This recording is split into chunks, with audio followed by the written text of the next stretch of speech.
Hello বন্ধুরা, কেমন আছো তোমরা সবাই? আশা করি সবাই খুব ভালো আছো। আমিও বেশ ভালো আছি। আমি স্নেহা, চলে এলাম নতুন আরও একটা মিনি ব্লগ নিয়ে। কুয়াশাচ্ছন্ন একটা সকাল দিয়ে শুরু করলাম আজকের ভিডিওটা। আজকে কিন্তু সানডে, কিন্তু সানডের দিন এরকম মেঘলা কুয়াশা থাকলে কেমন রাগ হয় বলো তো। বাইরে কুয়াশা, খুবই ঠান্ডা পড়েছে, কিন্তু খাওয়া দাওয়া কি বন্ধ রাখলে চলবে? খাওয়া দাওয়া তো চালিয়েই যেতে হবে। সকাল সকাল চা দিয়ে দিন শুরু করলাম, আর তারপর সকালের খাবার বানানোর জন্য আমি এদিকে কিছু সবজিপাতি কেটে নিচ্ছি।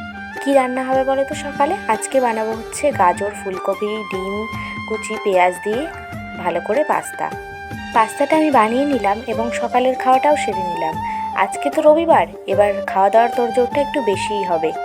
সকালে যেই সমস্ত বাসন হয়েছিল দেখো, মনে হচ্ছে কতজন খেয়েছে, কিন্তু এই সমস্ত জিনিস বানালে এইটুকু বাসন হয়েই যায়।